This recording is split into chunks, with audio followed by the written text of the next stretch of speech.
Praise the Lord. Maranatha God's grace ministries. மக்களே, தேவ ஜனங்களே, கர்த்தருடைய பெரிதான கிருபையால் நமது வேதாகம பயணம் இனிதை தொடர்கிறது. நாம் இன்று எஸ்தர் 1 முதல் 10 வரை தியானிக்க இருக்கிறோம். Esther full. இன்றைய தலைப்பு எஸ்தர் ரட்சிப்பவர் கர்த்தர். இன்றைய தலைப்பு எஸ்தர் ரட்சிப்பவர் கர்த்தர். எல்லாரும் நல்லா இருக்கீங்களா? கிறிஸ்து இயேசுவுக்குள் அனைவரும் நலமாக வாழ்வீர்கள் என நம்புகிறேன். அதற்காக தேவனை ஸ்துதிக்கிறேன். தொடர்ந்து உங்கள் அனைவருக்காகவும் ஜெபிக்கிறேன். முதலில் நாம் தேவனை ஆராதிப்போம். தேவாதி தேவனே, உம்மை ஸ்துதிக்கிறோம். ராஜாதி ராஜனே, உம்மை ஸ்துதிக்கிறோம். கர்த்தாதி கர்த்தரே, உம்மை ஸ்துதிக்கிறோம். பிதாவாகிய தேவனே, உம்மை ஆராதிக்கிறோம். சுதனாகிய தேவனே, உம்மை ஆராதிக்கிறோம். தூய ஆவியாகிய தேவனே, உம்மை ஆராதிக்கிறோம். ஆபிரகாமின் தேவனே, உமக்கு ஸ்தோத்திரம். ஈசாக்கின் தேவனே, உமக்கு ஸ்தோத்திரம். யாக்கோபின் தேவனே, உமக்கு ஸ்தோத்திரம். என் தேவனே, உமக்கு ஸ்தோத்திரம். எம் ஜீவனே, உமக்கு ஸ்தோத்திரம். ஜபம். ஆண்டவராகிய கர்த்தரே, இந்த அருமையான நேரத்தை தேவரீர் எங்களுக்கு தந்தமைக்காக உமக்கு நன்றி செலுத்துகின்றோம். தேவனே, இஸ்ரவேலின் தேவனாகிய கர்த்தரே, இன்றைய உலகில் பணமும் பொருளும் பிரதான கருப்பொருள் ஆகி போனது. மனித உயிரும் மனித உறவுகளும் பொருளற்றதாகி போயின. எப்படியாவது மனிதர்களை அழித்துவிட நினைக்கும் சாத்தான்களும் தீய ஆவிகளும் அவற்றால் ஏவப்படும் மனிதர்களும் பெருகி போனார்கள்.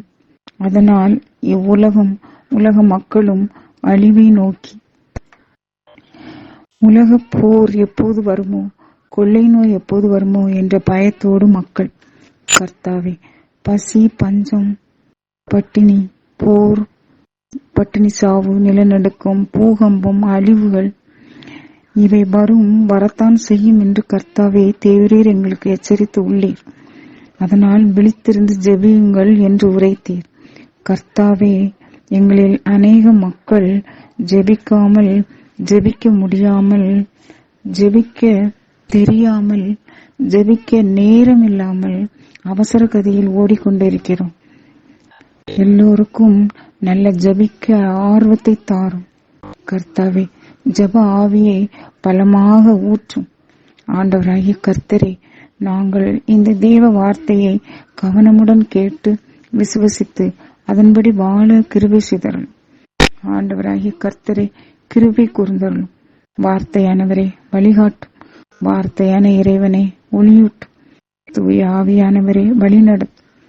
பரிசுத்த தேவதாயே, எங்களோடு உடன்பாரும். இந்த மன்றாட்டுகளை எல்லாம் எங்கள் ஆண்டவராகிய இயேசு கிறிஸ்துவின் பரிசுத்த நாமத்தினாலே உம்மிடம் ஏறடிக்கிறோம் நல்ல பிதாவே, ஆமென். ஆண்டவரே பேசும், உம் அடியான் கேட்கிறேன். ஆண்டவரே பேசும், உம் அடியார்கள் கேட்கிறோம். ஆமென். இப்போ எஸ்தர் முதல் அதிகாரத்தை பார்ப்போம்.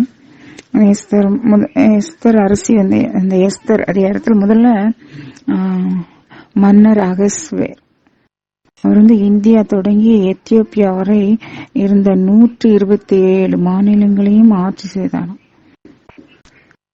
அவ்வளவு பெரிய அரசராக, பேரரசராக அவர் இருந்திருக்கார்.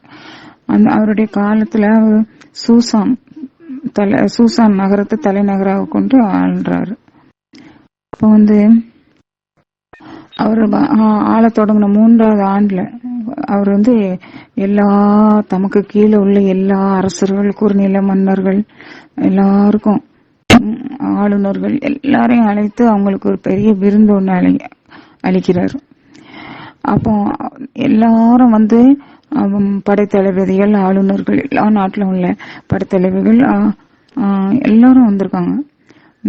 அப்படி வந்து எல்லாரும் கூட்டு வந்து தன்னுடைய அரசனுடைய செல்வ செழிப்பு, தம்முடைய அரசின் மாண்பு, தம்முடைய மேன்மை, பெருமை, இது எல்லாத்தையும் ஏறக்குறைய 180 நாட்கள் விளம்பரப்படுத்தி கொண்டிருந்தார் அப்படின்னு சொல்லியிருக்கு.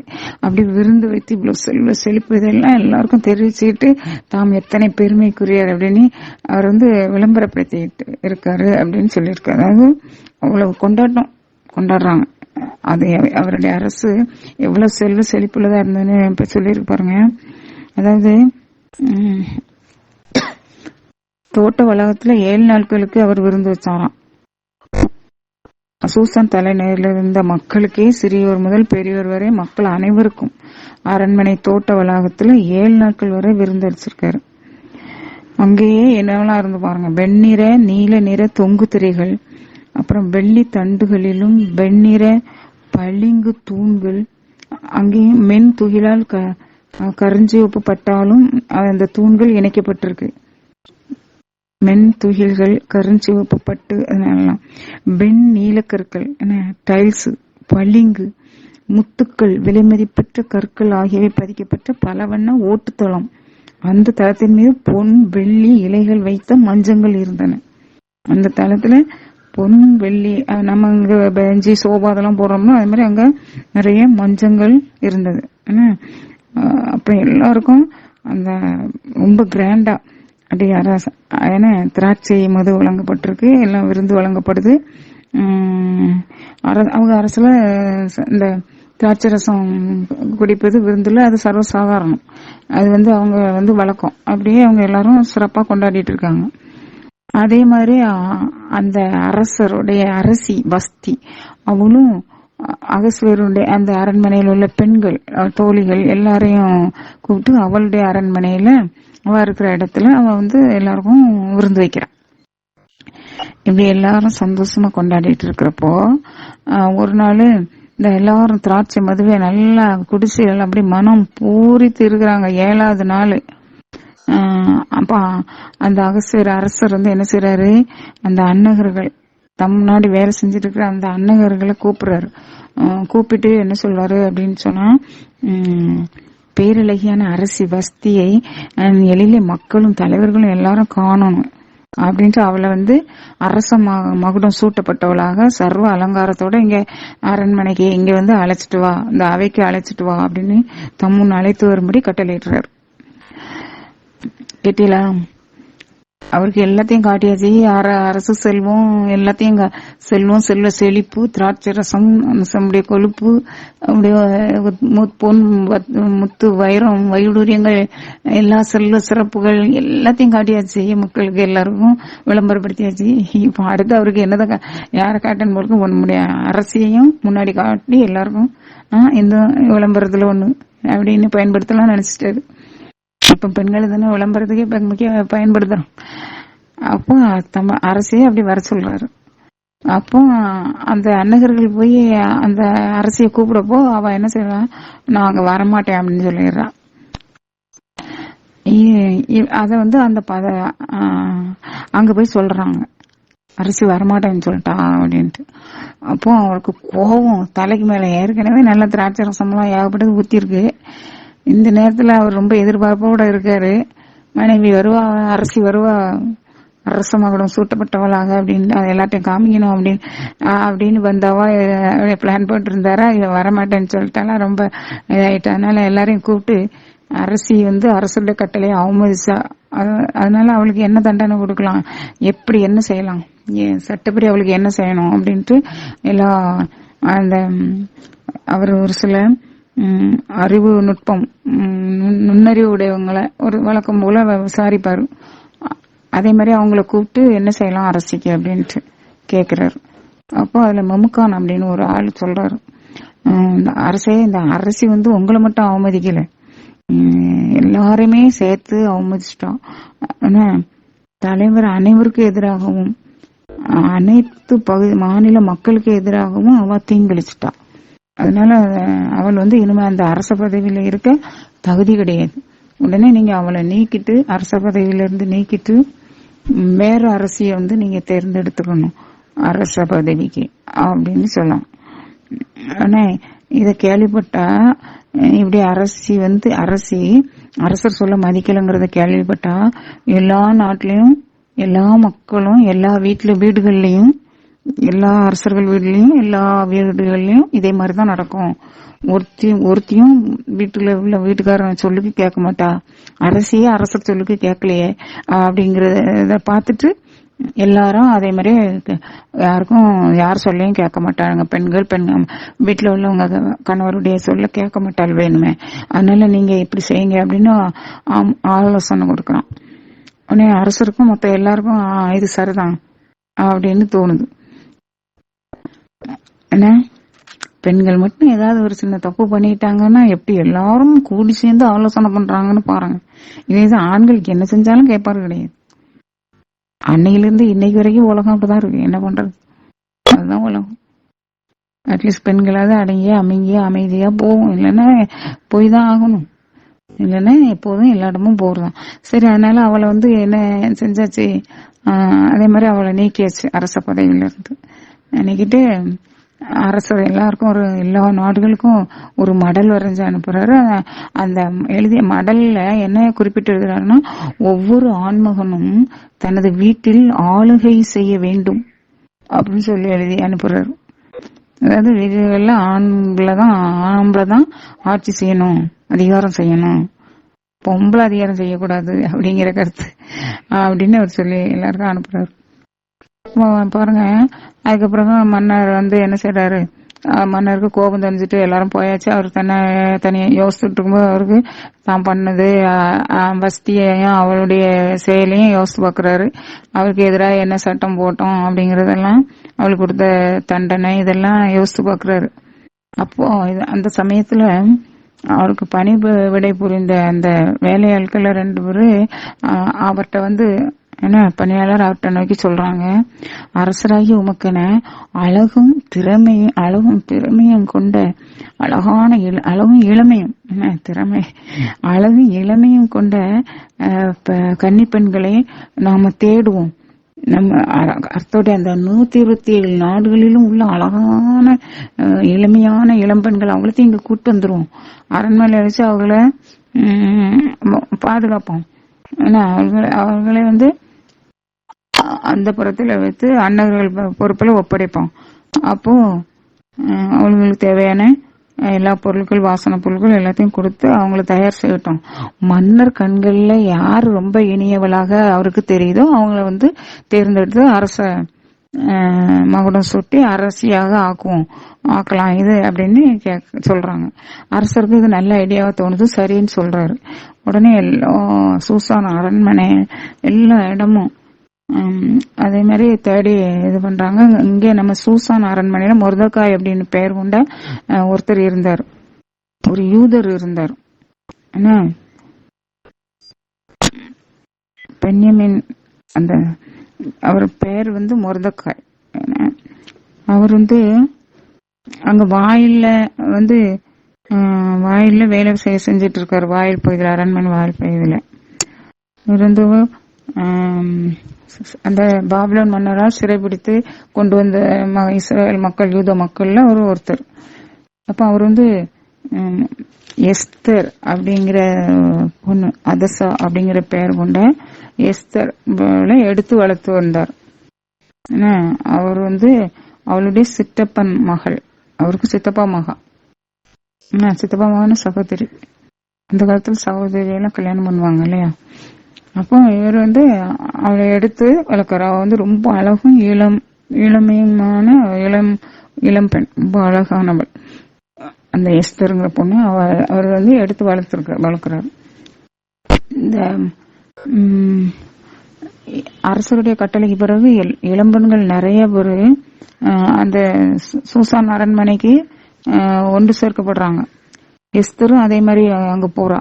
அரண்மனை அந்த புறத்துல பொறுப்பேற்று இருந்த அந்த ஏகாய் அப்படிங்கிற அண்ணனிடம் ஒப்படைக்கப்படுறாங்க. எல்லா பெண்களும் அதே மாதிரி எஸ்தரும் ஒப்படைக்கப்படுறாங்க. அவ்வளவுலையும் அந்த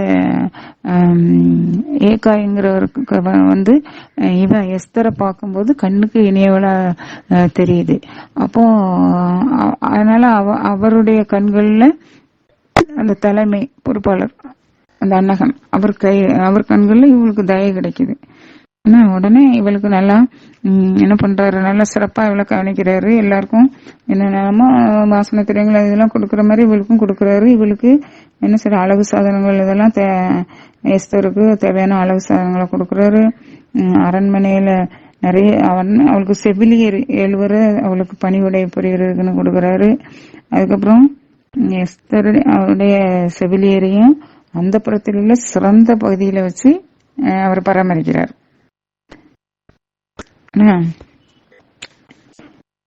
அப்போ வந்து 6 மாதம் வெள்ளை போல தைலத்தினாலும் 6 மாதம் பெண்டீருக்கான வாசனை தைலங்கள்னாலும் இப்படி எல்லா பெண்களையும் அவங்க வந்து அளவு படுத்திக்கலாம். அவங்களுக்கு என்னென்ன தேவையோ அதை கொடுப்பாங்க. அவங்கள சிறப்பாக கவனிச்சிடுவாங்க. எல்லா பெண்களையும் அதில் சிறப்பான முறையில பராமரிக்கப்பட்டு அரசரை சந்திக்கும் நாளுக்காக காத்திருக்காங்க. அப்போ ஒரு குறிப்பிட்ட நாள் வந்தபோது அந்த இளம் பெண்கள் அரசர்கிட்ட போகணும். ஒவ்வொருத்தரா போகணும். அப்படி அவ போகும்போது அவ தன்னை அலங்கரித்துக்குள்ள என்ன கேட்டாலும் அவளுக்கு தரப்படும். அப்படி கொடுக்கப்பட்டுச்சு. அப்படி ஒவ்வொரு பெண்களா அரசர்கிட்ட போனாங்க. அரசர்கிட்ட அவ போயிட்டு மாலையில அரசர்கிட்ட போவா, காலையில திரும்பி வருவா. அப்படி அப்படி ஒவ்வொருத்தரா போறாங்க. எஸ்தரோட முறை வரும் பொழுது அந்த எஸ்தர் தான் எஸ்தருடைய முறை வந்தது. அவன் எஸ்தர் எல்லாரும் மாதிரி போறான். அவன் வந்து எல்லாரும் மாதிரி எதுவுமே கேட்கல. அண்ணகன் என்ன கொடுத்தாரோ அதை வச்சு தன்னை அலங்கரிச்சுக்கிட்டு நேரே அரசர்கிட்ட போறான். அரசர்கிட்ட போனோன்னா அரசருக்கு எல்லா பெண்களையோட இந்த எஸ்தரை தான் ரொம்ப பிடிக்குது. மனசுக்கு இனியவளா இருக்கு தெரியுது. இதெல்லாம் ஆண்டவருடைய செயல், கர்த்தருடைய வழி நடத்துதல். அதனாலதான் எஸ்தர் அழகானவளாக பிறந்தால் ஒண்ணு, 2வது மொர்தெகாய் எவ்வளவு அழகா இருந்தாலும் அத இங்க வந்து அந்த அண்ணகன் கண்கள்ல தயை கிடைத்தது ஆண்டவர் செயல். அதே மாதிரி இங்க அரசர்கிட்ட வர்றா. அரசர்கிட்ட வரும்போது அரசர் கண்கள்ல அவள் தான் பிடிக்குது அப்படின்னாலும் அது தேவனுடைய செயல். அது ஒரு நன்மைக்காக தான். ஏன்னா அவ எப்படிப்பட்ட பெண்ணாக இருந்தாலும் அவரோட குணநலன்கள் நம்ம பின்னாடி பார்ப்போம். அதனால கர்த்தர் அவளை தேர்ந்தெடுக்காரு. அதுதான் அந்த சிறந்த குணங்கள் அவள்கிட்ட இருந்ததுனால அதிகாரிகளின் கண்களில் தயை கிடைக்க செய்கிறார் கர்த்தர். அவ்வளவுதான். அதுதான் உண்மை. நாம எப்படி இருக்கிறோம் அப்படிங்கறதுக்காக தகுந்தாப்புல நாம கடவுளுக்கு உண்மையா இருந்தா எப்போதுமே எங்க போனாலும் நமக்கு தயை கிடைக்கும். அதிகாரிகள் கையிலயோ எங்கனாலும். அதுதான் உண்மை. அப்போ அரசர் என்ன பண்றாரு பாருங்க. உடனே அவளுக்கு தலையில மகுடம் சுட்டி அவரை வந்து அரசி ஆக்கிட்டாரு. அதுக்கு பிறகு அவளை முன்னிட்டு, எஸ்தரை முன்னிட்டு எல்லாருக்கும் என்ன செய்யறாரு, விருந்து வைக்கிறாரு. பெரிய விருந்து வைக்கிறாரு. எல்லா குறுநில மன்னர்களுக்கும், அலுவலர்கள் எல்லாருக்கும், படைத்தளபதி அவங்க இவங்க எல்லாருக்கும் பெரிய விருந்து வைக்கிறாரு. அதுக்கப்புறம் அனைத்து குடும்பங்களுக்கும் எல்லா மாநிலங்களுக்கும் என்ன செய்யறாரு, மன்னர் விடுமுறை நாளாக அறிவித்து அதை கொண்டாடுறாரு. அறிவித்து தம் கைகளால் அன்பளிப்புகளும் வழங்குறாரு எல்லாருக்கும். அப்படியே அவர் சந்தோஷமா அரசர் கொண்டாடுறாரு இந்த நாள். அடுத்தது மன்னரின் உயிரை மொர்தெகாய் பாதுகாக்கிறார். எப்படின்னு பாருங்க. கன்னி பெண்கள் அரச 2வது முறையாக ஒன்று கூட்டப்பட்டாங்க. அப்புறம் மொர்தெகாய் அரச வாயில பணிபுரிந்து கொண்டிருக்கும் போது ஒரு நாள் எஸ்தர் வந்து அந்த மொர்தெகாய் எஸ்தர்கிட்ட சொல்லி இருப்பாரு, உன்னுடைய வழிமரபையோ உன்னுடைய பெற்றோர்களை பத்தியோ வழிமரபை பத்தியோ நீ யார்ட்டையும் எதுவும் சொல்ல வேண்டாம் அப்படின்னு சொல்லி இருப்பாரு. அதே மாதிரி அவர் சொன்ன மாதிரி யார்ட்டையும் சொல்லல. அவர் வளர்க்கும் போது அவ எப்படி அவருக்கு கீழ்ப்படிஞ்சு இருந்தாலோ அப்படியே இப்பவும் அவர் சொல்லுக்கு கீழ்ப்படிஞ்சு அவ வந்து இணங்கி நடந்தா. இப்போ இந்த மொர்தெகாய் அரச வாயில இருந்து பணி செஞ்சிட்டு இருக்கப்ப என்ன நடந்துச்சு பாருங்க. இந்த பிக்தான் தெரேசு அப்படின்னு 2 பேரு ரொம்ப மன்னர் மேல கோபம் கொண்டு அவரை எப்படியாவது நம்ம கொன்றணும் அரசரை அப்படின்னு அவரை தாக்குறதுக்கு வழி தேடிட்டு இருக்காங்க, ஆலோசனை பண்ணிட்டு இருக்காங்க. இந்த காரியம் வந்து மொர்தெகாய்க்கு தெரியுது. உடனே என்ன செய்யறாரு மொர்தெகாய், நிறைய அதை வந்து எஸ்தர் அரசிகிட்ட தெரியப்படுத்துறாரு. இந்த மாதிரி இந்த 2 பேரும் சதி ஆலோசனை பண்ணிருக்காங்க அப்படின்ட்டு அரசருக்கு எதிராக அப்படின்னு. அத வந்து அரசி வந்து அரசர்கிட்ட தெரிவிப்பா. அதை வந்து புலனாய்வு செஞ்சு பாக்குறப்போ அது உண்மைன்னு தெரியும். உடனே அவங்க 2 பேரையும் தூக்கில போட்டு கொன்றுவாங்க. இது அந்த அரச குறிப்பேட்டுல எழுதி வச்சுப்பாங்க இந்த நிகழ்ச்சிய. மொர்தக்காய் எப்படி இந்த இதை கண்டுபிடிச்சு எப்படி அந்த அரசருக்கு சொல்லி எப்படி காப்பாத்தினாரு அப்படின்ட்டு. அப்புறம் யூதரை அழிக்கணும் அப்படின்னு ஆமான், அதாவது மன்னர் அகஸ்வேர் வந்து ஆமான் அப்படிங்கிறவன என்ன செய்யறாரு, உயர்த்துறாரு. எல்லா தம்முடன் இருந்த எல்லா அதிகாரிகளுக்கும் மேலான பதவிய அவருக்கு கொடுக்கறாரு. கொடுத்து எல்லாரும் அவரை அரசருடைய ஆணைப்படி அரச வாயிலில் பணிபுரிந்த எல்லாரும் அவன் வரும்போது ஆமான அப்படி வணங்கி தொழணும், மண்டிட்டு தலை வணங்கி அவனை ஆமான பணியணும், பணிந்து கொள்ளணும் மண்டிக்கிட்டு. ஆனால் இந்த மொர்தெகாய் மட்டும் அப்படி மண்டிக்கிட்டு வணங்கல, அவர் பாட்டுக்கு சும்மா நின்றுட்டு இருப்பாரு. உடனே அது ஆமான்னு பாப்பான்ல, எல்லாரும் வணங்குறது ஒருத்தர் மட்டும் வணங்கலாம், அது தனியா வேற தெரியும். நம்ம எல்லாரும் வணங்குறா, இவனுக்கு மட்டும் என்ன அப்படின்ட்டு அந்த ஆமானுக்கு அவர் மேல கோபமா வருது. ஏன்னா அவர் யூதர், அதனால அவர் வணங்கல. கர்த்தரை தவிர வேற யாருக்கும் முன்னாலே மண்டிட்டு பணிய கூடாது அப்படின்னுட்டு அவங்களுக்கு சட்டம் இருக்கு, அவங்களுடைய வழக்கம் அது. அதனால அவர் வந்து பேசாம நிப்பாரா. பக்கத்துல இருக்கவங்க எல்லாம் கேட்பாங்க, நீ எதுக்கு ஆமான் வரும்போது பணிந்து வணங்க மாட்டேங்கிறா, அரச கட்டளை இல்லா, நீ அதை பணிந்து வணங்கணுங்களா அப்படின்னு கேட்டிருக்காங்க. அதுக்கு அவரும் உண்மையே சொல்லுவாரு. அப்ப சொல்லுவாரு, நான் ஒரு யூதன், அதனால அப்படி செய்ய முடியாது அப்படின்னு அவர் சொல்லுவாரா. அத அவன் காதலவே விழுந்துச்சு. உடனே அவன் என்ன செய்யறான், ஓஹோ நீ யூத இனத்தவனா அப்படின்னு சொல்லிட்டு உன்னையும் கொல்லணும், யூத இனம் முழுவதையும் கொல்லணும் அப்படின்னு அதுக்கு திட்டம் வளர்க்கிறான். இவங்களை எல்லாரையும் கொல்லணும் அப்படின்னு பிளான் பண்றான். அதுக்கு அவன் என்ன பண்றான், அரசர்கிட்ட போய் ஒரு ஐடியா சொல்றான். அரசே, ஒவ்வொரு நம்ம நாட்டுல அப்படி கேஷுவலா பேச தொடங்குறான் பாருங்க. நம்ம நாட்டுல அந்த ஒரு சில இனம் இருக்கு, அந்த இனங்கள் அவன் என்ன அதை எப்போ கொல்லணும் அப்படிங்கிற ஒரு சீட்டு போடுறான். ஆமானி முன்னிலையில பூர் அப்படிங்கிற ஒரு சீட்டை போடுறாங்க, யூதரை கொன்று அழிப்பதற்கான மாதம் நாள். அத அப்போ பூர் என்ற சீட்டு போடப்பட்டதான்.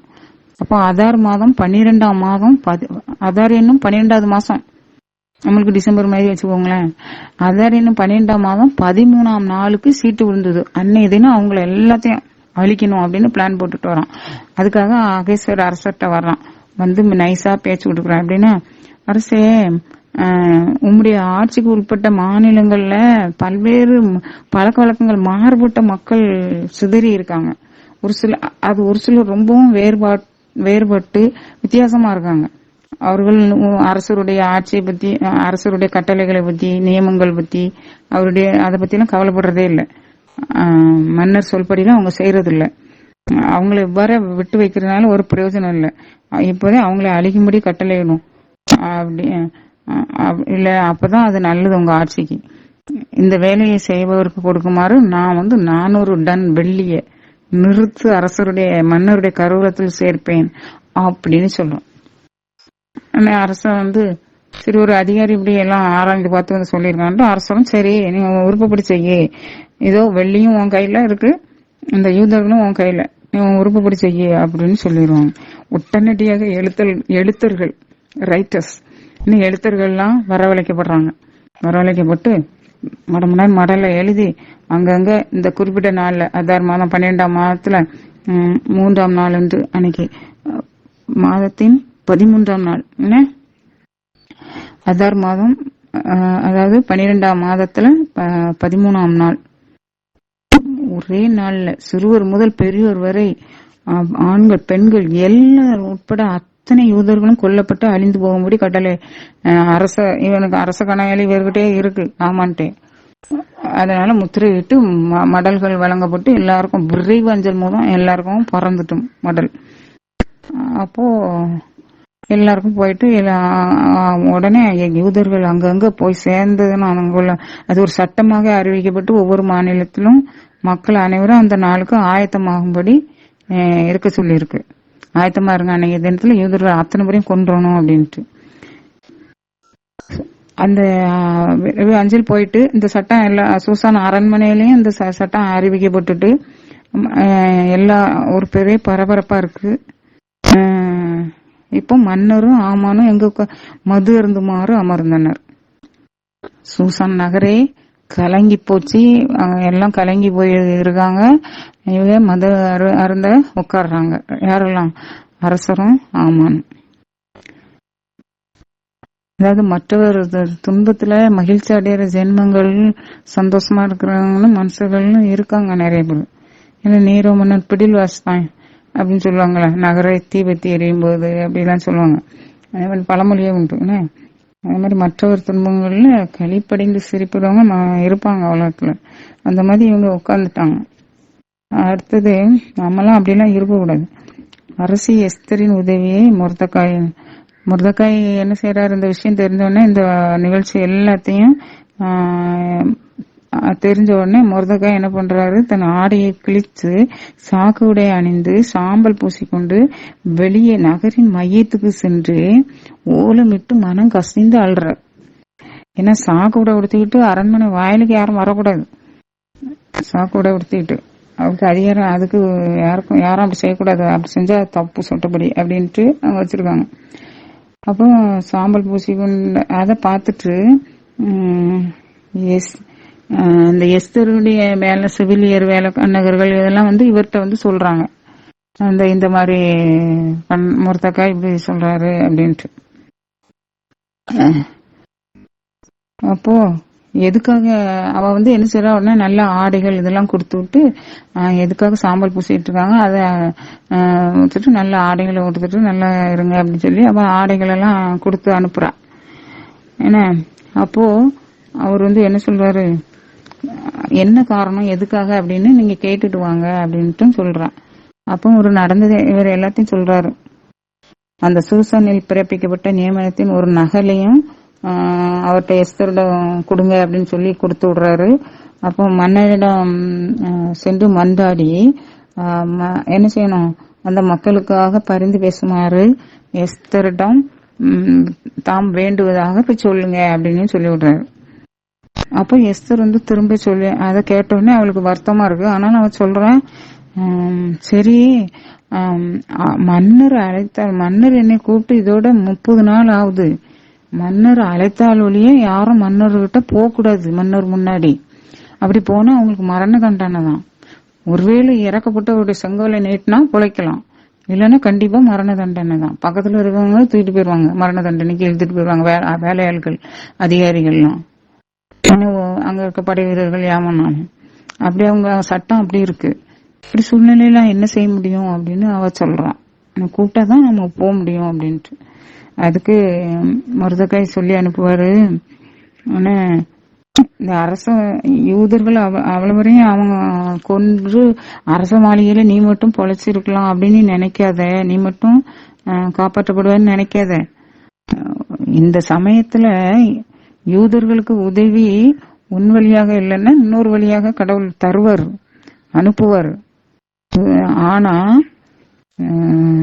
நீ இந்த நேரத்துல யூத மக்களுக்காக நீ செயல்படலைன்னா உண்மையிலேயே உன்னை நீயும் உன் வீட்டாரும் கண்டிப்பா அழிக்கப்படுவீங்க.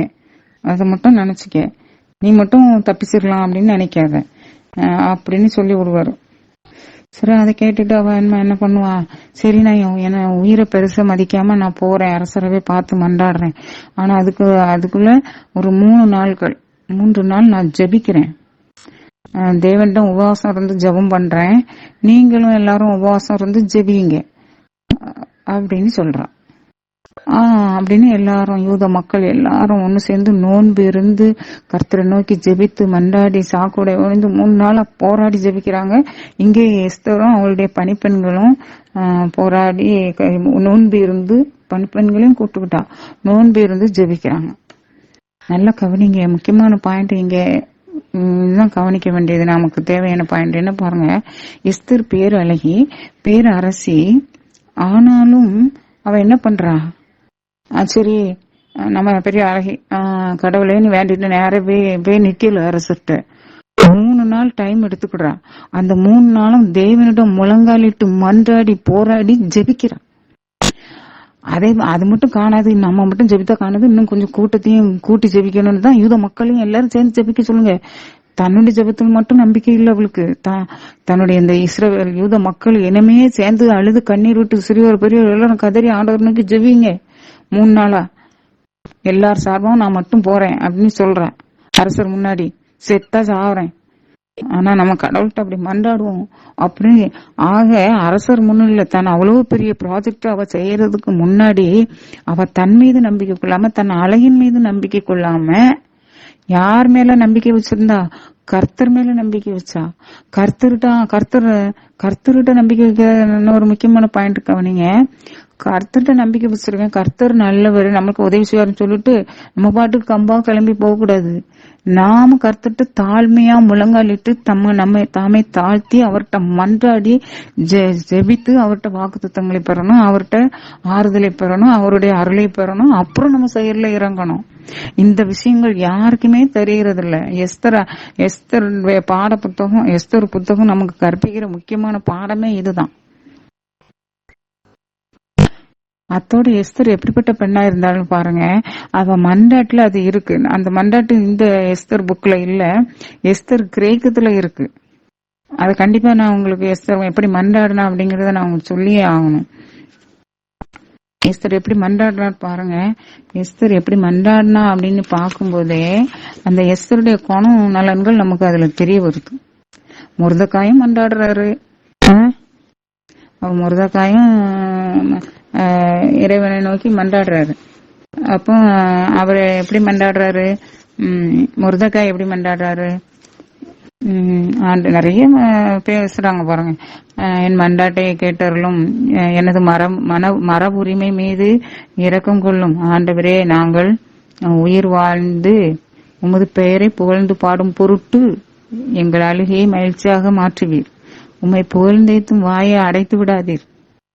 இப்படி மண்டாடுறாரு முருதக்காய் அப்படின்னு சொல்லி மண்டாடுறாரு. அவருடைய வார்த்தைகள் இன்னொரு சில வார்த்தைகள் சொல்றேன். இஸ்ரவேலின் மீட்புக்காக நான் அவனுடைய உள்ளங்கால்களை கூட முத்தமிட்டிருப்பேன். ஆமான நான் ஆண்டவர்கிட்ட சொல்றாரு தான் செய்த காரணத்தை, ஆண்டவரே நான் இஸ்ரவேலுடைய மக்கள் மீட்புக்காக என்ன வேணாலும் செஞ்சிருப்பேன். ஆமானுடைய உள்ளங்கால கூட நான் முத்தமிட சொன்னாலும் நான் முத்தமிட்டிருப்பேன். அப்படியாவது இஸ்ரவேல் மக்களுக்கு மீட்பு கிடைக்குதுன்னா. ஆனா கர்த்தரோ இப்படி கட்டளையிட்டு இருக்கிறேன், எவனுக்கும் பணியக்கூடாது, எவனையும் தலைய யாரையும் மாட்சிப்படுத்த கூடாது, மனிதரை மிகுதியாக மாட்சிப்படுத்த கூடாது என்பதற்காகவே நான் இவ்வாறு நடந்து கொண்டேன் ஆண்டவரே. வேற எந்த அகம்பாவும் இல்ல, கர்த்தருடைய விருப்பப்படியே தான் நான் எப்படி நடந்துகிட்டேன் அப்படிலாம் சொல்லி அவர் மன்றாடுறாரு முருதக்கா. இப்ப எஸ்தருடைய குணநலன்களை காட்டுற அந்த வரிகளை வாசிக்கிறேன்.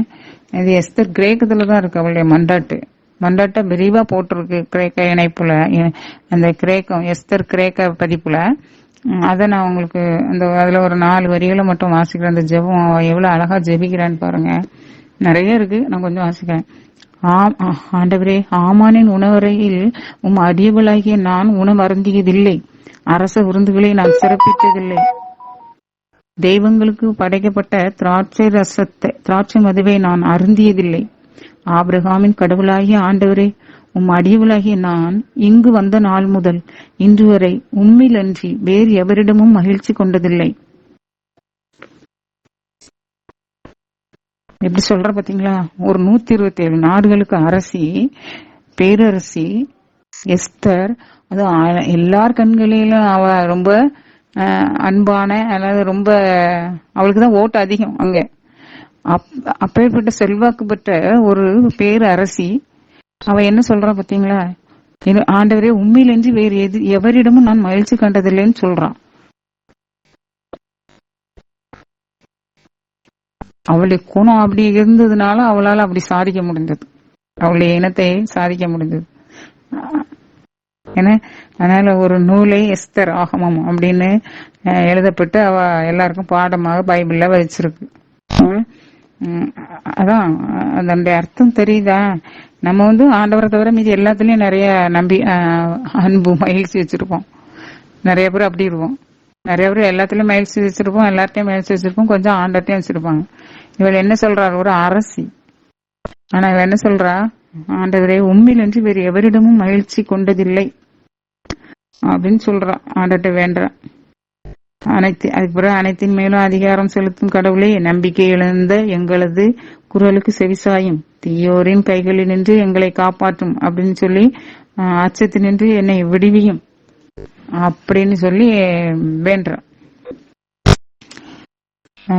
அப்படிதான் அவளுடைய மண்டாட்டு எப்படி இருந்ததுன்னு அதனால ஜெயம் பெறாங்க. அவளுடைய தன்மை எப்படி இருந்தது தெரியுதா? அவளுடைய மகிழ்ச்சி எதுலையும் அந்த அவளுடைய யூத பெண்களுக்குரிய அந்த ஒழுங்கு பிரகாரத்திலிருந்து அவ எந்த விதத்திலயும் அங்க அரண்மனைக்கு போன பிறகும் தடுமாறல, மாறல. இதையெல்லாம் கர்த்தர்ட்ட எடுத்து சொல்லி ஜெபிக்கிறான் உரிமையோட. அதனால எங்களை காப்பாத்துங்க, நீங்க தான் எங்களை காப்பாத்தணும் அப்படின்னு சொல்றான். அந்த காலத்துல உள்ள மக்கள், அந்த யூத மக்கள் தான் குறிப்பா, மற்றவங்களும் அப்படி இருப்பாங்க தெரியாது. தாவீது அரசரும் அப்படிதான் சொல்லுவாரு.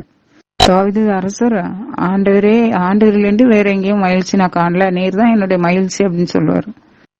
என்ன ஏராளமான பெண்களையும் மனைவிகளையும் மறுமனையாட்டிகளையும் கூட வச்சிருந்த அந்த தாவீது கர்த்தரிடமே தன்னுடைய மன மகிழ்ச்சி இருக்கிறது அப்படின்னு சொல்லுவாரு.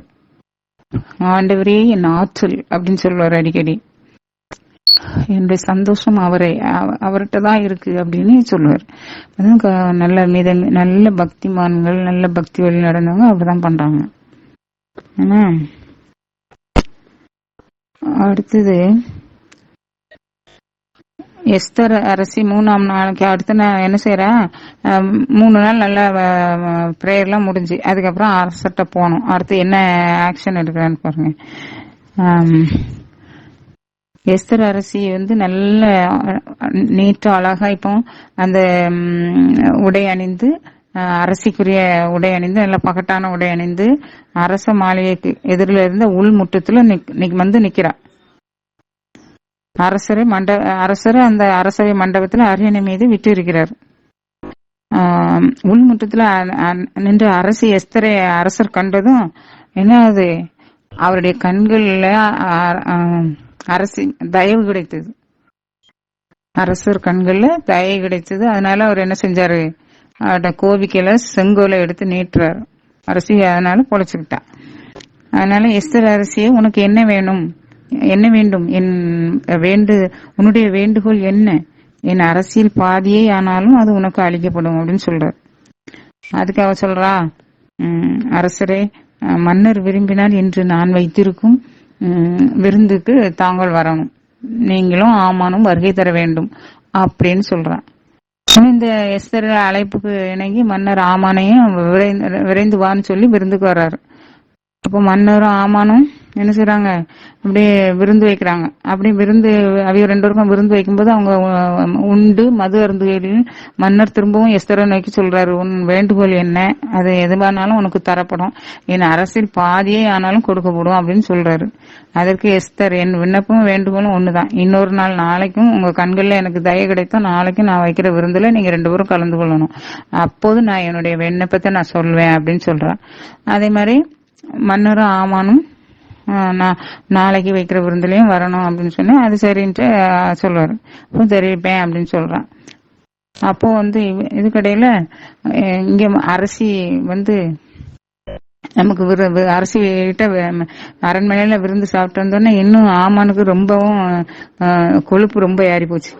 ஆனா ஆமான் மகிழ்ச்சியோடையும் ஊகையோடையும் வெளியே போறான். ஆனாலும் அரச வாயில அருகே வாசல் பக்கம் அரண்மனை வாயில நின்ன முருதக்காய பார்த்தோன்னே எனக்கு கோபம் ரொம்ப வருது. என்ன ஆமாண்ணே, இவனை கொல்றது வரை இதெல்லாம் பெரிய விஷயம் கிடையாது, அப்படி முருதக்காயை கொல்றது வரை இதெல்லாம் பெரிய விஷயமே கிடையாது, இவன் நம்மளை கண்டு ஒதுங்கி நிக்காம அவன் பாட்டுக்கு வணங்கவும் செய்யாம அப்படியே நிக்கிறானே அப்படின்னு மனசுக்குள்ள நினைச்சிட்டு போறான். நண்பர்களையும் மனைவி சரசையும் வரும்படி அழைத்து அவங்ககிட்ட எல்லாம் பேசுறான். அப்போ எப்படி ஆமான் அவன் எல்லாத்தையும் சொல்றான், தன்னுடைய செழிப்பு சிறப்பு, தன்னுடைய மைந்தர்களின் எண்ணிக்கை பற்றியெல்லாம், எப்படி மன்னர் தன்னை எவ்வாறு அனைத்து அதிகாரிகளுக்கும் மேலாக உயர்த்தி வச்சிருக்கிறாருங்கிறத பத்தியும் சொல்றான். அப்புறம் அரசி எஸ்தர் ஆயத்த செய்த விருந்துக்கு என்னையும் இல்லாம வேற யாரையும் கூப்பிடல அப்படிங்கிற எல்லாத்தையுமே சொல்றான் அப்படின்னு சொல்லி எல்லாத்தையுமே. ஆனாலும் இந்த ஒருத்தன் வாசல்ல நிக்கா முருதக்காய்ங்கிறவன், யூதனாகிய முருதக்காய், அவனை காண்கையில எனக்கு இதெல்லாம் ஒண்ணுமே இல்லை அப்படின்ட்டு இருக்கு. அவனை முதல்ல க்ளோஸ் பண்ணணும், அப்பதான் எனக்கு சிரிப்பு சந்தோஷம் அப்படிங்கிற மாதிரி சொல்றான். அப்போ இதை கேட்ட மனைவி சரசும் அவன் ஃப்ரெண்ட்ஸும் சொல்றாங்க, நீ 50 முழை தூக்குமரம் 50 முழத்துல உயரத்துல தூக்கு மரம் செய்து அதை நாளை மன்னரிடம் கூறி முருதக்காயை அதுல தூக்கில போடு, அப்புறம் நீ மன்னரோட அரசருடன் விருந்துண்டு மகிழும் அப்படின்னு சொல்றாள். இப்பவுமே கட்டளையிட்டு ஒரு தூக்கு மரத்தை செய்ய சொல்லுங்க, அதை செஞ்சு அங்க கொண்டுட்டு போய் வச்சிருங்க, அங்க அரசர்கிட்ட சொல்லிட்டு அவனை அந்த தூக்கு மரத்துல தூக்கு போடுங்க, சரியா போயிரும் ஒரே நாள்ல அப்படின்னு. பாத்தீங்களா எப்படி ஆலோசனை சொல்றாங்கன்னு. ஆனா மனிதர்களுடைய ஆலோசனை எப்படி மாறன்னு பாருங்க. இதே ஆட்கள் அடுத்த சாப்டர்ல எப்படி அதைய சொல்றாங்கன்னு பாருங்க. மனித ஆலோசனைகள் இப்படிதான் இருக்கும். ஆனா கர்த்தருடைய செயலை பாருங்க. அன்று இரவு மன்னருக்கு தூக்கம் வரல. அதனால பணியாளர்களை அழைத்து அந்த ஆட்சியின் குறிப்புகள் அடங்கிய குறிப்பு ஏட்டை தம்மிடம் கொண்டு வாங்க அப்படின்னு சொல்லி அதை வாசிக்க சொல்றாரு. கேக்குறாரு. அப்போ அந்த மொர்தெக்காய் என்பவர் அந்த 2 மனிதர்கள் சூழ்ச்சி செஞ்சாங்களா, அரசருக்கு எதிராக சூழ்ச்சி செய்து, அதனை அவன் பேரு என்ன, பிக்தானா சரேசு, இவங்க 2 பேரும் மன்னர் அகேஸ்வரை கொல்ல வழி செஞ்சாங்க, வகையை தேடினாங்க, கொல்ல முயற்சி பண்ணாங்க. அத கண்டுபிடிச்சு சொன்னார் மொர்தெக்காய். அப்படியே அரசர் அவங்களுக்கு 2 பேருக்கும் தண்டனை கிடைச்சது அப்படிங்கிற குறிப்பு அதுல இருந்தது. அப்போ அரசர் கேக்குறாரு, அவன் அந்த மொர்தெக்காய் என்பவர் இப்படி செஞ்சதுக்காண்டி அவருக்கு எந்த மரியாதையும் செலுத்தப்பட்டதா அப்படின்னு கேக்குறாங்க. இல்ல, எதுவுமே செய்யல அவருக்கு அப்படின்ட்டு சொல்றாங்க. அப்படியா அப்படின்னு சொல்லி, சரி அங்க நிக்கிறது யாரு, அங்க இருக்கிறது யாரு அப்படின்னு சொன்னா, அங்க முற்றத்துல நிக்கிறது யாரு கூப்பிடுங்க அப்படின்னு சொன்னேன். அங்க ஆமான் நின்றுட்டு இருப்பான். அவன் எதுக்காக நின்றுட்டு இருக்கான்னா, அவன் பெரிய 50 முழை உயர தூக்கு மரத்தை செஞ்சுட்டு வந்திருக்கான், அதுல தூக்குல போடணும் மொர்தெக்காய அப்படின்னு கேட்கணும் அரசர்கிட்ட அப்படின்னு வேண்டணும் அப்படிங்கறதுக்காக வேண்டி அங்க நிக்கிறான் முற்றத்துல. இப்பதான் அந்த முற்றத்துல யார் நிக்கான்னு சொன்ன உடனே அந்த நின்ன வேலைக்கார பணியாளர்கள் இதோ ஆமான் நின்றுட்டு இருக்காரு அப்படின்ட்டு சொல்லுவாங்க. உடனே அவன் சரியான ஆளு, அவன் வர சொல்லு அப்படின்னு சொன்ன ஆமான் வருவான். அப்ப அரசர் ஆமான்ட்ட கேக்குறாரு, அரசர் மரியாதை செய்யும் ஒரு மனுஷனை எப்படி நடத்தணும், என்ன செய்யணும் அப்படின்ட்டு கேட்பாரு அரசர். அதுக்கு ஆமான் சொல்லுவான், அவன் அரசர் மரியாதை செலுத்த நான் வேற யார நினைப்பாரு, நம்மளதான் நினைப்பாரு அப்படின்னு சொல்லிட்டு அவன் ரொம்ப தாராளமா சொல்றான். எப்படின்னு சொல்றாங்க, அரசே மன்னர் அணிகின்ற ஆடையையும் மன்னர் அமர்கின்ற புறவியும் தலையில் சூடும் மகுடமும் கொண்டு வரப்பட வேண்டும். அந்த ஆடைகளும் புறவியும் அரசரின் ஆடைகளும் அரசரின் தலைமை அதிகாரி சிறந்த ஒருவர் கையில ஒப்படைக்கப்படணும். அவங்களுக்கு ஆடையை அவருக்கு உடுத்து புறவின் மீது அவரை அமர்த்தி மகுடத்தையும் சூட்டி அந்த நகரின் வீதிகளில் வலம் வர செய்யணும். அப்போ அப்படி வலம் வரும் பொழுது, இதுவே அரசர் தாம் மரியாதை செய்யும் விரும்பும் மனிதருக்கு செய்கின்ற சிறப்பாகும் அப்படின்னு சொல்லிக்கிட்டே வரணும், சொல்லிக்கிட்டே போகணும் அப்படின்னு சொல்லுவான் ஆமான். உடனே சரி இந்த மொர்தெக்காயை வர சொல்லு, அவனுக்கு நீ சொன்ன எல்லாத்தையும் செஞ்சு அரசு வீதிகளில் நகர் வீதியில வலம் வர செய்யணும். ஏன்னா ஒருத்தர் முன்னாடி இப்படி சொல்லணும், அரசர் மரியாதை செய்ய விரும்பும் மனிதனுக்கு செய்யப்படுகிற மரியாதை இதுவே அப்படின்ட்டு சொல்லிட்டே வரணும் அப்படின்னு சொன்னா, அதே மாதிரியே நடந்தது.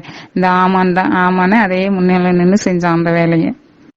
அவருக்கு அரச புறவி அரச ஆடை எல்லாத்தையும் கொண்டு அவருக்கு உடுத்தி தலையில வினை மகுடம் சூட்டி அந்த அரச புறவியில அவரை மொர்தெக்காய உட்கார வச்சு அந்த நகரை வர செஞ்சு முன்னாடி ஒரு மனுஷன் போய் கட்டியும் கூடுற மாதிரி அரசர் மரியாதைக்குரிய வேணும் அப்படி அரசர் அப்படின்னு இப்படி சொல்லிட்டே போறதுக்கும் ஏற்பாடு பண்ணான். அவ்வளோத்தையும் செஞ்சது ஆமான் செய்ய வந்த நோக்கம் என்ன? ஆனா கர்த்தர் அவனை என்ன செஞ்சது, என்ன எல்லாம் தலைகீழ நடந்தது. கர்த்தர் அவ்வளவு கவனமா தம்முடைய மக்கள் மேல இருக்கிறாரு. அப்படி இந்த மாதிரி முடிச்சுட்டு உடனே ஆமான் என்ன செய்யறான், வீட்டுக்கு வரான்.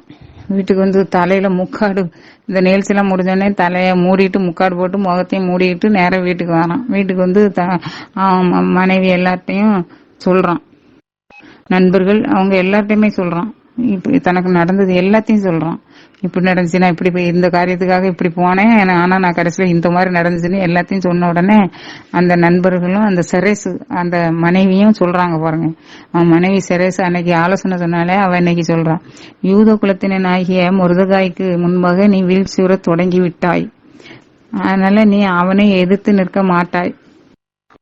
அவனுக்கு முன்பாக முற்றிலும் விழுவது திண்ணம், முற்றிலும் நீ அழிஞ்சு போவது திண்ணம் அப்படின்னு சொல்றான். ஏன்னா நீ யூதனாகிய மொர்தெகாயை எதிர்த்தா அப்படின்ட்டு அவ சொல்றான். அதுக்கப்புறம் மன்னரும் ஆமானும் அதே மாதிரி அரசி வைத்த விருந்துக்கு அடுத்த நாள் விருந்துக்கு போறாங்க. ஆமானும் போறான் 2 பேரும். அப்போ 2ஆம் நாள் விருந்துல சாப்பிட்டுட்டு திராட்சை மதுவை மீண்டும் அருந்துகையில அரசர் கேட்கிறாரு, எஸ்தர் அரசியே உனக்கு என்ன வேணும், உன் விண்ணப்பம் என்ன, அது என்னன்னு கேட்டாலும் உனக்கு தரப்படும், நீ வேண்டியது எதுனாலும் என் அரசின் பாதியே ஆனாலும் தரப்படும் அப்படின்னு அவர் இந்திய மாதிரி இப்பவும் கேட்கிறாரு. அப்போ சொல்றா, அதாவது அவ சொல்ற, என் அரசே என் விண்ணப்பம் இதுதான், என் வேண்டுகோளுக்கு என் மக்களுக்கும் எனக்கும் என் மக்களுக்கு உயிர் பிச்சை தாரோம். என்ன, என் மக்களும் நானும் கொலையுண்டு அழிந்து ஒளிந்து போகும்படி விலை பேசப்பட்டிருக்கோம். நானும் என் இனத்து மக்களும் அழிந்து கொலையாகும்படி அழிஞ்சு போகும்படி விலை பேசப்பட்டிருக்கோம் உங்க ஆட்சியில அப்படின்ட்டு சொல்ற. அப்ப அவர் சொல்றாரு, ஒருவேளை எங்களை அடிமையா விட்டிருந்தாங்க கூட அது பரவாயில்ல, நான் அப்ப கூட கவலைப்பட்டிருக்க மாட்டேன். ஆனா இப்போ அரசருக்கு வெறுமனே அவங்கள இப்படி அழிச்சு போடுறதுனால அரசருக்கு ஏற்படுற இழப்பு, அதை நினைச்சுதான் நான் வருத்தப்படுறேன் அப்படின்னு சொல்லுவான். என்ன, அதுக்கு மன்னர் அகசியர் சொல்லுவாரு, இப்படி செஞ்சவன் யாரு, என்ன தன் இதயத்தில் செருக்குற்று இவ்வாறு செய்யும்படி நினைத்த அவன் எங்கே அப்படின்னு கேட்பாரு. அதுக்கு அவன் பதில் சொல்வா, எஸ்தர், எதிரியும் வஞ்சகமான மனிதன் இந்த ஆமானே, இதோ இந்த ஆமான் தான், அவனே அந்த தீயவன் அப்படின்னு சொல்றாரு. அவனே ஆமான் பயத்துல நடுங்கிட்டான். அப்போ எஸ்தருக்கு முன்பு அவன் அப்படியே பேச்சு இல்லாம ஷாக் ஆகி போய் நிக்கிறான். மன்னர் கட்டும் கோபத்தோட திராட்சை ரசம் குடிச்சிட்டு இருந்ததையும் விட்டுட்டு நேர எழும்பி வெளியே போறாரு, அரச தோட்டத்துக்குள்ள போறாரு, அரண்மனை பூங்காவில நுழையிறாரு. அப்போ அரசர் முடிவு பண்ணிட்டாரு, நம்மளை க்ளோஸ் பண்ண போறாரு அப்படின்னு நினைச்சிட்டு பயந்து அரசி எஸ்தர்கிட்ட மண்டாட தொடங்குறான். ஏன்னா இவன் உயிருக்காக மண்டாடுறதுக்காண்டி அரசர் பின்னாடி போகல, இவன் இங்கே நிக்கிறான். மன்னர் அரண்மனை பூங்காவில இருந்து திரும்ப விருந்து நடைபெற்ற அந்த இடத்துக்கு திரும்பி வர்றாரு. அப்போ இந்த ஆமான் அரசியுடைய அந்த மஞ்சத்துல விழுந்து கிடக்குறான். அவன் எதுக்காகனா அவ உளுந்து மண்டாடி உயிர் பிச்சை கேட்கணுங்கிறதுக்காக அப்படி முயற்சி பண்ணதுல அவன் அப்படி மஞ்சத்துல விழுந்து கிடக்குறான். அந்த நேரம் பார்த்து அரசர் உள்ள வர்றாரு. உடனே சொல்லுவாரு, அரசர் சொல்றாரு, என் கண் முன்னையே என் மனைவியே இவன் ஆமான் கெடுக்க பார்க்கானோ கெடுப்பானோ அப்படின்னுட்டு சொல்றாரு. இந்த வார்த்தையை அரசர் சொன்ன உடனே பக்கத்துல இருந்த வேலையாட்கள் ஆமானுடைய முகத்தை மூடி அவனை இழுத்துட்டு போறாங்க. அப்போ அரசர் கேக்குறாரு, ஆமானின் வீட்டெதிரே மன்னருக்கு எஸ்தர் ஆமானின் வீட்டு இவனை என்ன செய்யணும் அப்படின்னு அவங்க சொல்றாங்க, இந்த மொர்தெகாயை கொல்றதுக்காக அவன் செஞ்ச தூக்கு மரம் இதோ அரண்மனை முட்டத்துக்கு அந்த பக்கம் இருக்குது அப்படின்னு சொல்லுவாரு. 50 முழ தூக்கு மரம் இருக்குது, மன்னருக்கு நல்லது செய்த மொர்தெகாயை தூக்கிவிட ஆமான் நாட்டிய 50 முழ தூக்கு மரம் அங்கே நிக்குது அப்படின்னு சொல்லுவாங்க அந்த வேலையாட்கள். உடனே அரசர் சொல்லுவாரு, அதுலயே அவனை தூக்குல போடுங்க அப்படின்னு சொல்லிடுறாரு.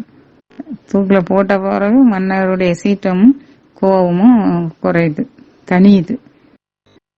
அதுக்கப்புறம் சில நாட்கள்லயே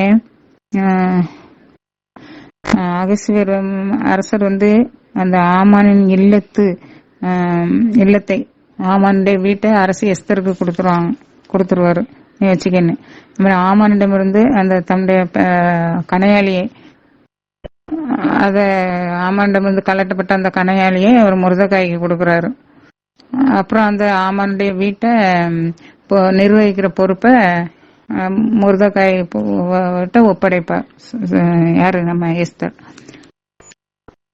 அதுக்கப்புறம் எஸ்தர் யூதருக்கு சதி செய்த அந்த தீயம், அவனுடைய திட்டம் எல்லாமே ஒரு இதாகி போகணும்னு சொல்லிட்டு வேற மடல் எழுதணும்ல அது அப்படின்ட்டு முயற்சி பண்றாங்க. அவர்கிட்ட வேண்டுறாங்க, என் மக்களுக்கு நேரிடும் தீங்கினையும் என் உறவினர்கள் படும் வேதனையும் எவ்வாறு சகிக்க இயலும் அப்படின்னு சொல்றான். உங்களுக்கு சரின்னு பட்டா அரசற்று திரும்பவே மண்டாடி அந்த மடல்களை எல்லாம், யூதரை அழித்து விடுமாறு நீ அனுப்பிய மடல்களை எல்லாம் திரும்ப பெறுவதற்கு நீங்க ஆணையிடணும் அப்படின்ட்டு சொல்றான். அதுக்கு அவர் சொல்வாரு, அரசர், இல்ல, ஏற்கனவே அனுப்பப்பட்ட மடல்களை திரும்ப பெற முடியாது. அரசரால் முத்திரையிடப்பட்டு அனுப்பப்பட்ட மடல்களை திரும்ப பெற முடியாது அப்படின்னு சொல்லிட்டு சொல்லுவாரு. இந்த முத்திரை பதிக்கப்பட்ட மடலையும் திரும்ப பெற முடியாது அப்படின்னு சொல்றாரு. நீங்களே உங்களுக்கு உங்க பார்வையில என்னது உங்களுக்கு நல்லதுன்னு தோணுதோ அதை நீங்க இன்னொரு மடல்ல எழுதி எல்லாருக்கும் அனுப்பி விடுங்க, எல்லா மாநிலங்களுக்கும் எழுதி என்னுடைய கணையாளியால முத்திரை இடுங்கள், விட்டு அனுப்புங்க அப்படின்னு சொன்னேன். அது மாதிரியே முத்திரையிட்டு யூத மக்களை காப்பாத்துறதுக்கும் விரைவா மடல் எழுதி இந்த விரைவஞ்சல் மூலம் அனுப்புறாங்க. இந்தியா தொடங்கி எத்தியோப்பியா வரையில் உள்ள 127 மாநிலங்களின் குறுநில மன்னர்களுக்கும் ஆளுநர்களுக்கும் கடிதம் போகுது. மன்னர் அகஸ்வேர் பெயரால் எழுதப்பட்ட அரச கணையாளி முத்திரையிடப்பட்ட இந்த மடல்கள் அரசு கொட்டிலை சார்ந்த அரச பணிக்குரிய புறவிகள் மீது விரைவு அஞ்சலாக செலுத்தப்படுது. ஒவ்வொரு ஊரிலும் உள்ள யூதர் ஒன்று திரண்டு தங்களையும் பாதுகாத்து கொண்டு தங்களை எதிர்த்த எதிரிகள் எல்லாரையும் கொன்று ஒடிக்குமாறு அதுல எழுதியிருக்கும். அதுல ஆணையிடப்பட்டிருக்கும், எல்லாரையும் கொண்டு ஒழித்து உங்களை நீங்க பாதுகாத்துக் கொள்ளுங்க அப்படின்னு சொல்லி. அதுக்கு எந்த நாளை தேர்ந்தெடுக்கணும்? அதார் மாதம் 12ஆம் மாதம் 13ஆம் நாள் அன்று ஒரே நாள்ல இவ்வாறு செய்யணும். எல்லா இடமும் அப்படி செய்யணும்னு சொல்லியிருக்கோம். எல்லா இடமும் எல்லா ஊர்களிலும் இருக்கிற யூதர்கள் தங்களுடைய எதிரிகளை அழிச்சிருங்க அன்னைக்கு அப்படின்னு அந்த குறிப்பிட்ட அந்த நாள். என்னைக்கு? இந்த நாள் தான் ஆமான் தேர்ந்தெடுத்திருந்தான் யூதர்களை கொல்றதுக்கு. அதே நாளையில இப்ப உத்தரவு எப்படி பறந்துருக்குன்னா, அவங்க எல்லாரும் யூதர்கள் தங்களை சுற்றி இருக்கிற எதிரிகள் எல்லாரையும் கொண்டு ஒளிங்க, தங்களை தாங்களே காத்து கொள்ளுங்கள் அப்படின்னு சொல்லி கடிதம் எழுதி அனுப்பியாச்சு. உடனே இப்ப முருதக்காய் வேற அங்க நல்ல உயர்ந்த பதவியில இருக்காரு. அவர் யூதர், அவர் உயர்ந்த பதவியில அரசருக்கு மிகவும் வேண்டியவராக, மேன்மை உள்ள ஒரு தலைவராக அங்க அரண்மனையில இருக்கிறார். அதனால அந்த ஏரியாவில் உள்ள ஆளுநர்கள், குறுநில மன்னர்கள் எல்லாரும் இந்த கட்டளைகள் மடல்களை பெற்றபின் அவங்க யூதர்களை ஒண்ணுமே செய்யல, அவங்கள கண்டுகிடல, அவங்க விருப்பப்படி செய்ய விட்டுட்டாங்க, அவங்க பாட்டு இருக்காங்க. அதே மாதிரி யூதர்கள் தம்முடைய எதிரிகள் எல்லாம் என்ன செஞ்சிடறாங்க? அழிக்கிறாங்க. அந்த குறிப்பிட்ட நாள் வந்தோடனே அதார் மாதம் 12ஆம் மாதம் 13ஆம் நாள் வந்ததும் எதிரிகள் அவரை மேற்கொள்ளலாம்னு நினைச்ச அதே நாள் அவங்க எல்லாரையும் இவங்க என்ன செஞ்சுட்டாங்க? அழிச்சுட்டாங்க. எதிரிகள் எல்லாம் கொன்னுட்டாங்க. எல்லா இடத்துலயும் ஒன்று திரண்டு வேட்டினத்தார எல்லாம் சுத்தி இருந்த வேட்டினத்தாரெல்லாம் அச்சம் ஆட்கொண்டுதான். இந்த யூதர்கள்னாலே நடுங்குறாங்களாம் இப்போ அவங்கள பார்த்து. அதனால பாதி பேர் பயந்து யூதர்களா மாறிட்டாங்களாம். நிறைய பேர் ஆளுநர்கள் கூட பயந்தாங்கன்னு சொல்லியிருக்கு. அப்போ அவங்கெல்லாம் அதனால யூதர்களுக்கு நல்ல ஆட்களா இருக்கணும், அவங்களுக்கு வேண்டிய உதவி செய்ய ஆரம்பிச்சுட்டாங்க எல்லாரும், யூதர்களுக்கு நிறைய பேர். அதனால அவங்கள எதிரிகளை மட்டும் இவங்க என்ன செஞ்சாங்க? வெட்டி வீழ்த்தினாங்க. சூசான் அரண்மனையில மட்டும் 500 பேர் இறந்தாங்களாம், 500 பேரை கொண்டாங்களாம்.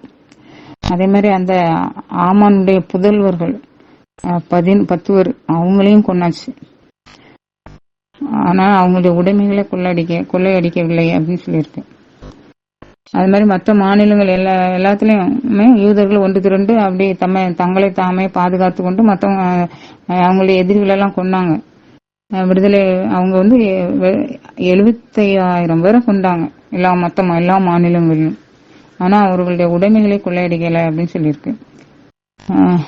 அப்போ சூசான் வாழ் யூதரோ அதார் மாதம் 13ஆம் நாள் 14ஆம் நாட்களில் ஒன்று கூடி அடுத்து வந்த 14ஆம் நாளை 14ஆம் நாள்ல ஓய்வு எடுக்கிறாங்க. இந்த 14ஆம் நாள் 15ஆம் நாள் ரெண்டையுமே கொண்டாடுறாங்க. அரண்மனையில விருந்துண்டு மகிழ்ந்து ஒருவருக்கு ஒருவர் அன்பளித்து கொண்டும் விழாவாக அதை ஆக்குனாங்க. அது வருஷந்தோறும் கூட அது தொடர்ந்துச்சு. அதான் பூர் என்னும் நாளை கர்த்தர் பூரிம் நாள் பெருவிழாவாக மாற்றினார். பெரும் திருநாள் போல ஆண்டுதோறும் அந்த குறிப்பிட்ட நாளையில யூதர்கள் தம் பகைவர் தொல்லையிலிருந்து விடுதலை பெற்றவர்கள் மகிழ்ச்சியான நாளாகவும் அதை கொண்டாடினாங்க. எப்படி புலம்பல் விழா கோலமாக மாறியது அப்படின்னு அவங்க இறைவனை நினைத்து புகழ்ந்து சந்தோஷப்பட்டு கொண்டாடினாங்க. ஒருத்தருக்கு விருந்து அன்பளிப்புகள் கொடுத்து அதை எப்போதும் ஆண்டுதோறும் கொண்டாடுற மாதிரி ஒரு சட்டமாகவே அவர் ஆக்கினார். அந்த முர்தக்காய் அரண்மனையில மிகவும் புகழ்பெற்ற மேன்மை உள்ள ஒரு மனிதனாக இருந்தார்.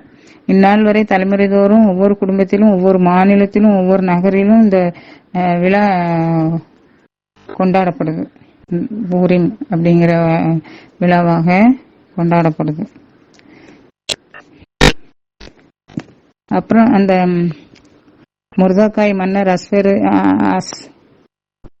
அகஸ்வேர் மன்னருக்கு அடுத்த நிலையை அவர் பெற்றிருந்தாரு.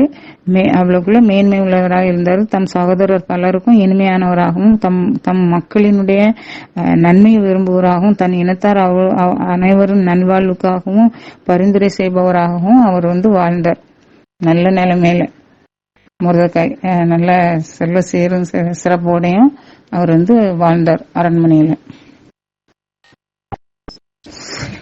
ஜெபம்.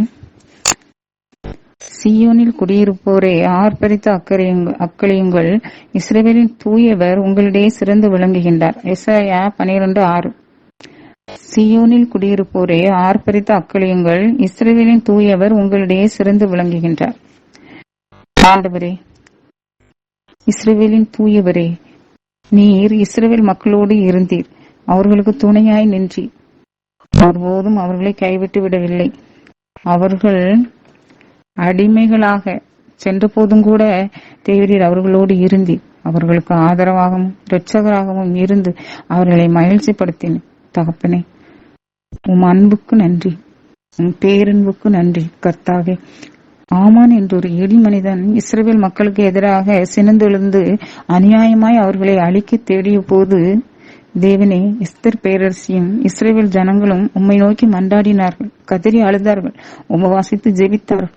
தேவரீரோ அவர்கள் சார்பாக நின்று தீயவர்கள் வைத்த குழியில் அவர்களே விழுந்தார்கள். அவர்கள் அழிக்க தேடிய இஸ்ரவேல் மக்கள் அவர்களையே அழித்தார்கள். எஸ்தர் அரசி சாவையும் துச்சமாக மதித்து தம் ஜனங்களுக்காக பரிந்துரை செய்தாள், துணிச்சலாய் செயல்பட்டாள். கர்த்தர் அரசரின் கண்களில் அவளுக்கு தயை கிடைக்க செய்தார். காரியம் ஆறுதலாய் முடிந்தது. இஸ்ரவேல் மக்கள் ஜெயமடைந்தார்கள், காப்பாற்றப்பட்டார்கள். பூரிம் என்ற அந்த நாளை ஒவ்வொரு ஆண்டும் கொண்டாடி மகிழ்ந்தனர். ஆம், தேவன் அவர்கள் இரட்சகராயிருந்தார். கர்த்தாவே, எங்கள் வாழ்வில் வரும் சோதனை வேதனை நேரங்களில் இஸ்ரவேல் மக்களைப் போல தேவனிடத்தில் வரவும் உபவாசம் இருந்து ஜெபித்து ஜெயம் எடுக்கவும் நல்ல புத்தியை தார். எஸ்தர் அரசி 127 நாடுகளுக்கும் அரசி. எனினும் தம் மக்கள் துன்பப்பட்ட பொழுது சும்மா இருக்கவில்லை. தனக்கு என்ன குறை, மற்றவர்கள் எப்படி போனால் என்ன என்று அவள் நினைத்து சும்மா இருக்கவில்லை. இன்றைய உலகின் மக்களோ தன்னலம் சுயநலம் என்றே வாழ்கிறார்கள். தங்கள் தேவை தீர்ந்துவிட்டால் போதும் என்றே நினைக்கிறார்கள். இதனால் தான் என்றுமே அவர்கள் நிறைவு அடையாமல் போகிறார்கள். ஏழைகளுக்கு கொடுப்பவன் கர்த்தருக்கே கடன் கொடுக்கிறான். எனவே கர்த்தாவே, நாங்கள் எங்களை சுற்றி வாழும் ஏழை எளிய மக்களின் நலனில் அக்கறை கொண்டு வாழ அருள்தார். தனக்காகவும் மற்றவருக்காகவும் போராட பலன் தார். நாட்டுக்காக ஜெபிக்க மனந்தார். கர்த்தாவே, என் ஆற்றல் நீரே என்று பாடுகிறார் தாவீது. தேவனே, தேவரீர் எங்களது ஆற்றலாக இருப்பதினால் யார் எங்களுக்கு என்ன செய்ய முடியும்? கலங்காதே, திகையாதே, நான் உனக்கு துணை நிற்கிறேன் என்று சொன்ன தேவன் நம்மோடு இருப்பதால் எதற்கும் கலங்க மாட்டோம். கர்த்தாவே, அழுகிறவர்களை ஆறுதல் படுத்தவும் அல்லல் படுகிறவர்களை தேற்றிடவும் நல்ல மனதை எங்களுக்கு தாரும். உலகில் நடைபெறும் தீமைகள் எதுவும் உம் மக்களை சேதைப்படுத்தாமல் காப்பாற்றும். வாதை உந்தன் கூடாரத்தை அணுகாது என்று சொன்ன உமது வார்த்தையின்படியே சகலவிதமான தீமைகளுக்கும் விலக்கி உம் ஜனங்களை காப்பீராக. கர்த்தாவே, உம் ஜனங்களோ உம் அன்பில் நிலைத்திருப்பார்களாக. கர்த்தாவே, குழந்தைகள், இளைஞர்கள், பெரியவர்கள் அனைவரையும் ஆசீர்வதித்தருள். தேவனே, எங்கள் குடும்பத்தை காப்பாற்று, எங்கள் ஊரை காப்பாற்று, தமிழ்நாட்டை காப்பாற்று, எங்கள் தேசத்தை காப்பாற்று, இந்த உலகத்தை காப்பாற்று. இந்த மன்றாட்டுக்களை எல்லாம் எங்கள் ஆண்டவராகிய இயேசு கிறிஸ்துவின் பரிசுத்த திருநாமத்தினாலே உம்மிடம் ஏறடிக்கிறோம் நல்ல பிதாவே, ஆமென். வாக்குத்தத்த வசனம். இஸ்ரவேலின் விடுதலை கடவுளாகிய ஆண்டவரிடம் மட்டுமே உள்ளது. இஸ்ரவேலின் விடுதலை எங்கள் கடவுளாகிய ஆண்டவரிடம் மட்டுமே உள்ளது. எரேமியா 3:23. இஸ்ரவேலின் விடுதலை எங்கள் கடவுளாகிய ஆண்டவரிடம் மட்டுமே உள்ளது. எரேமியா 3:23. இயேசுவே ஆண்டவர், இயேசுவே ஆண்டவர். மாரநாதா, மாரநாதா, ஆண்டவராகிய இயேசுவே வாரும், ஆண்டவராகிய இயேசுவே வாரும். உங்கள் சிந்தனைக்கு ஒரு சிறிய கருத்து சொல்லிட்டு வைக்கலான்னு இருக்கேன்.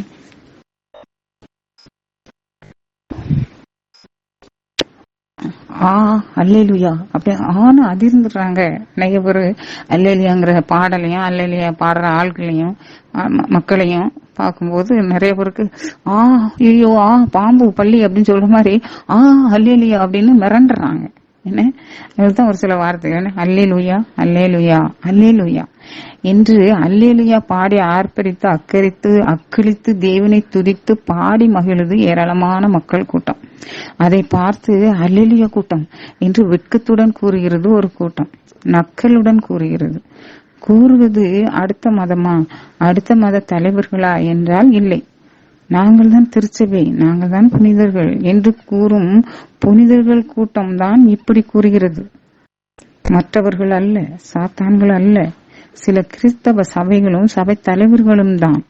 சாத்தான் கூட்டம் என்று சொல்ல வெட்கப்படணும், வெளிவேடக்காரர் கூட்டம் என்று சொல்ல வெட்கப்படணும், கள்ளர் கூட்டம் என்று சொல்ல வெட்கப்படணும், அல்லேலியா கூட்டம் என்று சொல்ல ஏன் வெட்கப்படணும்?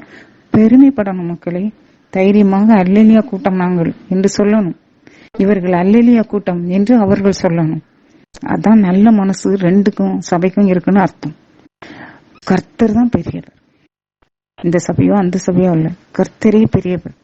நீ பெருசா நான் பெருசா அல்ல, கர்த்தரே பெரியவர். அதனால சந்தோஷமா அல்லேலியா கர்த்தரை பாடும், கர்த்தரை போற்றுவது. அதனால தைரியமா அல்லேலியா அல்லேலியான்னு சொல்லுங்க, பெருமையா சொல்லுங்க. நாங்க அல்லேலியா கூட்டம்னு பெருமையா சொல்லுங்க, இவர்கள் அல்லேலியா கூட்டம் என்று பெருமையா சொல்லுங்க. மக்களே, எல்லா மக்களும் மக்களே, அல்லேலுயா, அல்லேலுயா, அல்லேலுயா. அடுத்து உறவுகள். ஒரு சின்ன தலைப்பு. உங்கள் உறவுகள் எப்படி? நல்லவர்களா கெட்டவர்களா? சுமார் நல்லவர்கள். அன்று நல்லவர்களாக இருந்தார்கள், அப்புறம் இப்போ நல்லா இல்லை, நாளை சொல்றதுக்கு இல்ல. நண்பர்கள் அதேதான், ஒரு இடத்தில் ஒன்று, வேறு இடத்தில் ஒன்று, ஒரு நேரம் ஒன்று, இன்னொரு நேரம் ஒன்று. ஒரு இடத்தில் ஒன்று, இன்னொரு இடத்தில் ஒன்று, அப்படிதானே? அதானே, ஏன் நாமும் தான் இல்லையா? பைபிள் சொல்கிறது நல்லவன் ஒருவன் கூட இல்லை, எல்லோரும் ஒருமிக்க கெட்டு போனார்கள் என்று. பணம், உலகம், வேறு மாயைகள் காரணமாக இருக்கலாம். ஏசப்பாவே சொன்னார், நல்லவர் ஒருவரே என்று. எனவே மனிதன் நம்ப முடியாது. சிங்கம் போலதான் இருக்கும், புலி போலதான் இருக்கும், நரி போலதான் இருக்கும். மனிதன் தான் சிங்கம் போல சீருவான்,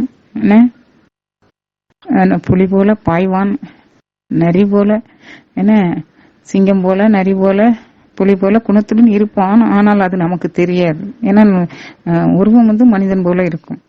எதிரிகள் பரவாயில்லை, நேரடியாக நம்ம எதிர்ப்பார்கள். சிங்கம்னா கூட நேரடியா நம்ம எதிர்க்கும். இது சிங்கம் தெரியும், அதுக்கு தகுந்தாப்புல நம்ம என்ன செய்யணுமோ செஞ்சுக்கலாம், எப்படி தப்பிக்கணுமோ அப்படி தப்பிச்சுக்கலாம் இல்லையா? நாம் சமாளித்து விடலாம், அல்லது கடவுள் உதவியோடு சமாளித்து விடலாம். எனவே இறைவா, நண்பர்களிடமிருந்து என்னை காப்பாற்று, எதிரிகளை நான் பார்த்துக் கொள்கிறேன். அல்லேலூயா அல்லேலூயா சொல்லிக்கிட்டே இருங்க, தேவையில்லாதவற்றை பேசிக்கிட்டே இருக்காதீங்க மக்களே. அல்லேலூயா சொல்லிக்கிட்டே இருங்க, எப்போதும் சும்மா இருக்கும்போது, போகும்போது, வரும்போது, பஸ்ல நடக்கும்போது, வாங்கும்போது.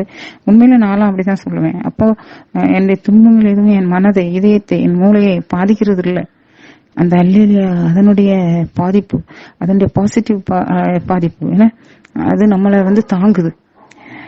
உங்கள் எதிரிகள் எவ்வளவு வஞ்சகம் பேசட்டும், கூறி பேசட்டும், மந்திரவாதம் வைக்கட்டும், பில்லிசூனியம் பேசட்டும், புரணி பேசட்டும், உங்களுக்கு எதிராக பயப்படாதீர்கள். நீங்கள் மட்டும் அல்லேலூயா பாடிக்கிட்டே இருங்க, அல்லேலூயா சொல்லிக்கிட்டே இருங்க. எல்லா விஷப்பாம்புகளும் ஓடிவிடும், மந்திரவாதங்கள் நிர்மூலமாகும், எல்லா கட்டுகளும் உடையும், கன்னிகள் அறுக்கப்படும், எல்லா புரணிகளும் அவதூறு பேச்சுகளும் நிர்மூலமாகும், எல்லா சதி திட்டங்களும் உடைக்கப்படும், நிர்மூலமாகி போகும். உன் வீட்டை சுற்றி கர்த்தருடைய தூதர்கள் காவல் இருப்பார்கள். அல்லேலூயா பாடு. உன் வீட்டை சுற்றி உலாவரும் தூதர்களுக்கு உன் அல்லேலூயா சப்தம் புது பலன் கொடுக்கும், உற்சாகம் கொடுக்கும்.